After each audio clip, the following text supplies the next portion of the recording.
Sherelle Parker joined the Dom Giordano this week, and we have some commentary about that. Steve Keeley trashed again by Victor Fiorillo in the Philly Mag, and Dom, crazy crimes keep continuing to happen around Philadelphia. As much as the Philly Mag wants to shove it under the rug and pretend like it's not happening, it is indeed happening. That's all this week, right here in KRASNERLAND.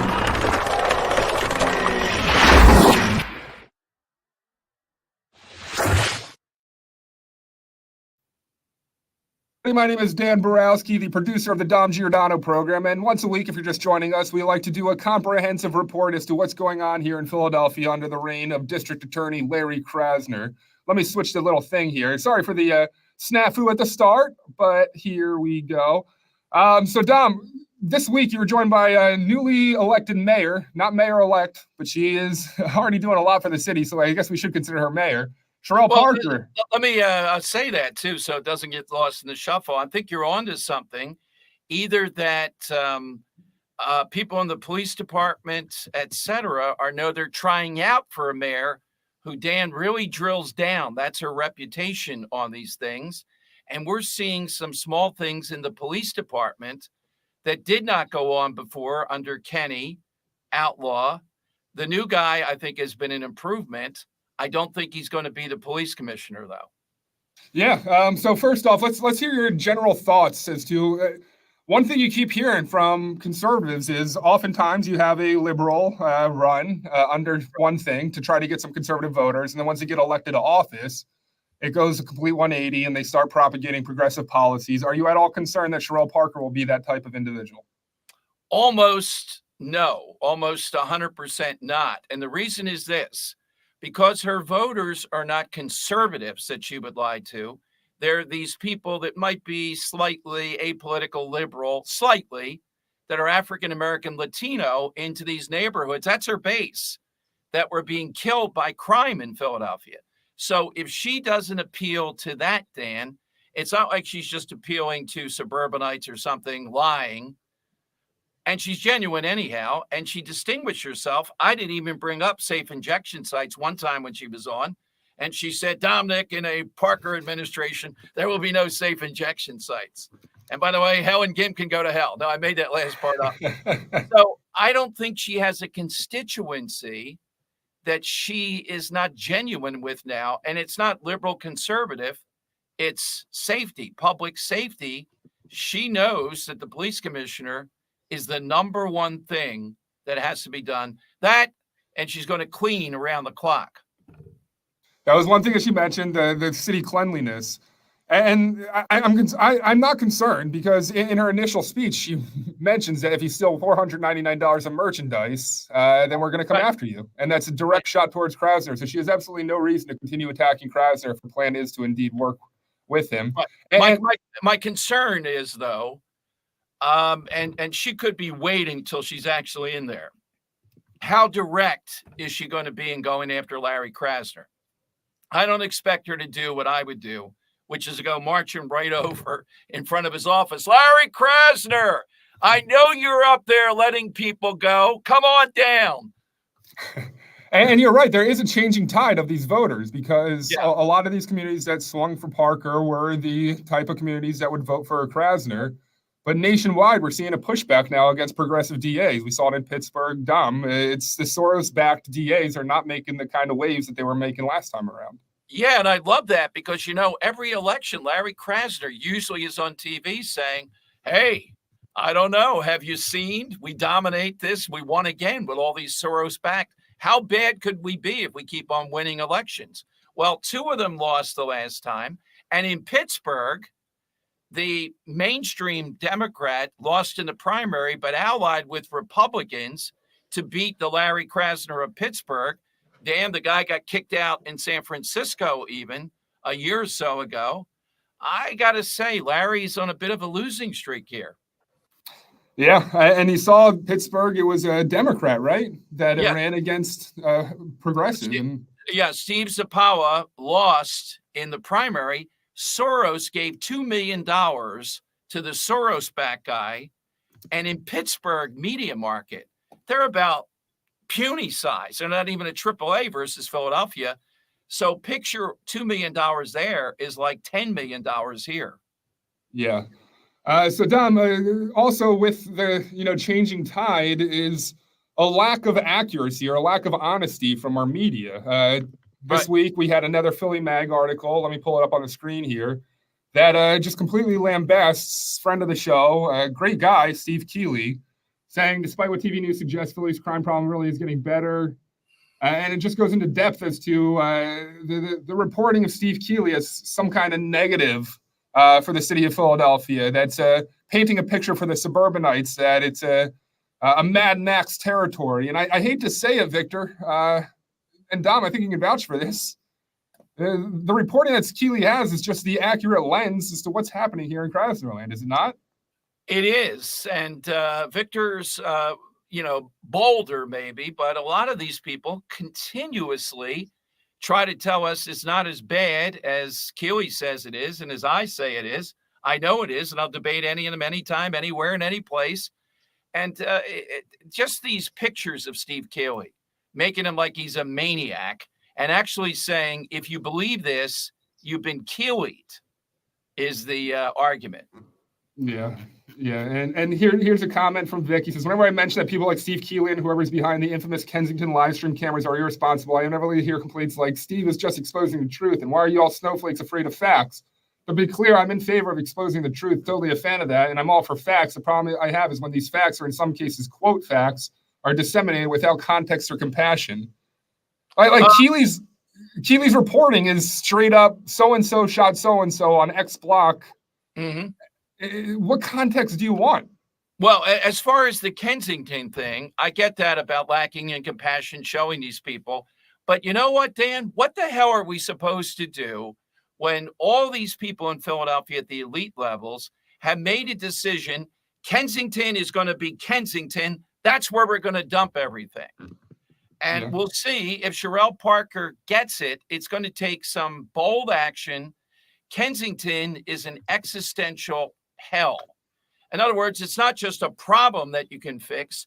It takes a force of nature to swoop in there and say, you're not going to do this. And by the way, any number of these people come from the suburbs. Yeah. And the thing is, we talked about Sherelle Parker making changes. I'm genuinely curious. Here's the DA taking credit for an arrest, but listen to how they were found. Take a watch of this real quick. Let me pull it up on the screen. Why am I moving so slow? I feel really happy when they get arrested and really confident to walk out with the area around here. The owner of the Nail in the City salon in Fishtown has a new sense of comfort now that a couple who robbed her store at gunpoint in September is off the streets. These are it's November, Larry. Workers. They're crimes against people who stand behind counters or who work in small businesses. For the Look at the woman behind him again. Yep. Look at the little placards there. Not only here's your box. Stand here. Avenue, but the same day, another shop on Girard Avenue. The surveillance video obtained by Fox 29 shows the armed robbers in disguise. They connected together. That means they have planned to do it, and then they schedule the time. One of Lily's employees was shot in the leg and calf during the robbery and is still recovering. Probably she's going to come back to work, but she's a little scary now because everything has happened. But that September day wasn't the beginning of this pair's alleged co-conspiracy.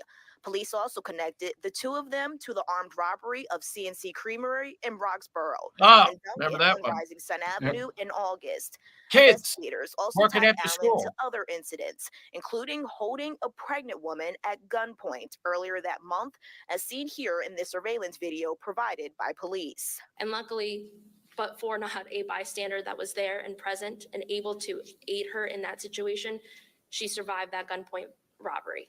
Lily's message to anyone else who's considering robbing a business, especially a small, locally owned one, is work hard for your own money instead of taking theirs. Just stop it and then don't do it again. If not, you're going to be arrested.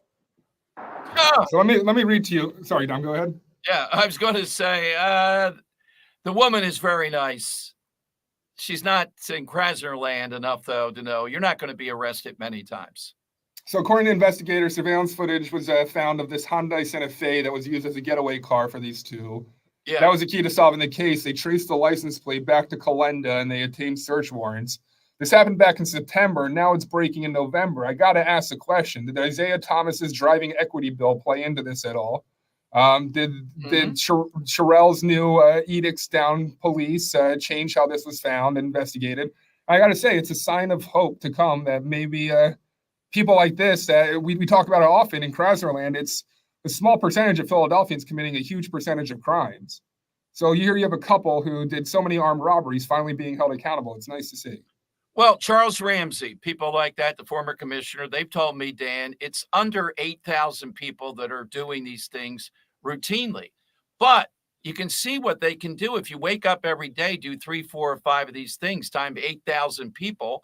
And then if you get caught and Larry Krasner still lets you go at some level, well, then you have a massive crime wave. That's what happens. Here's another example of exactly what you're talking about. Morning, Matt. Police released surveillance images. They're hoping that somebody recognizes the people in the images. Investigators here at Northeast Detectives believe the same suspects are behind these 5 armed robberies, taking money, credit cards, and phones. They told me, like, where's the money? They told me, like, if I give the wrong thing, they're gonna come to my house next day to kill me. Through a friend who translated the interview, Ernesto Chaco Moran explains what happened to him last Tuesday. He says 4 suspects approached as he arrived to his Glenview Street home around midnight. He was pistol whipped, and the suspects ran off with his wallet, phone, and personal items. This is one of 5 connected armed robberies this month in Northeast Philadelphia from November 1st through November 7th. One of them happened at 8:45 p.m., the rest late at night or early in the morning. Doesn't really seem like it's that hard to solve this crime problem here in Philadelphia if we actually have people who know what they're doing, right? Yeah, exactly right. Yeah, no more Danielle Outlaw, better police commissioner Sherrell Parker. Now the final hurdle is Larry Krasner. So how about we go through, just the things that you can't do in Philadelphia anymore, like own a business and exist with a family? How about that one? That's right, Rick Shari. I talked to the victim. I even met that 4-year-old girl. The family's still very shaken up. It happened in the neighborhood behind me. 4 armed men stormed the home and even threatened to kill that 4-year-old. They hit me in my face 2 times. You're listening to the voice of a man who survived a terrifying robbery. His family tied up and robbed in their home. My wife, she cried in the night, every night. She can sleep. She can sleep. Video from his front yard in the 6600 block of North 7th Street shows how it started. It's around 10 a.m. So they go through the whole thing. Essentially, to summarize it, it's a business owner that was burglarized. He was tied up. His family was tied up. A 3-year-old or 4-year-old girl was screaming, "Stop tying up." He later says that I had money, safe in the house. It was clear that they knew I had money. So I would venture to guess that this was some kind of targeted hit. I don't know, a former employee or something like that.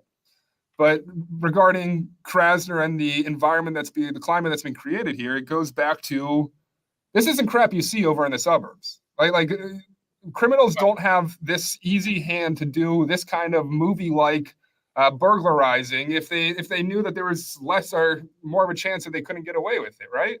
Yeah, exactly. Yeah.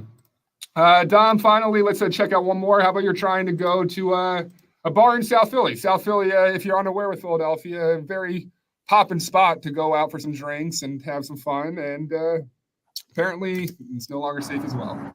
In this security video, you can see people talking, hanging outside Murley's Cafe in South Philly last night around 9, when all of a sudden a car pulls up near 7th and Oregon. 2 people hop out while shooting at people near the door. One of the shooters stands over a few people on the ground, pulls the trigger, firing shot after shot, stomps on them, then runs inside the bar. Seconds later, runs out, gets back into the car, that speeds off. Some of the shell casings were actually inside of the bar located on the corner of 7th and Oregon. So we know shots were fired from inside of the bar, as well as most of the shots were fired outside of the bar. Philadelphia police found more than 30 shell casings. I don't mean to be that guy, but Victor Fiorillo is writing this article about, let's not report the violence that's going on in Philadelphia, essentially. I think it's important to know if you want to go for a drink in South Philadelphia, it's a true thing you have to face is the potential of being in the center of one of these kind of shootouts. Well, particularly 7th and Oregon, historically, I don't know if it's changed. I don't think so that much.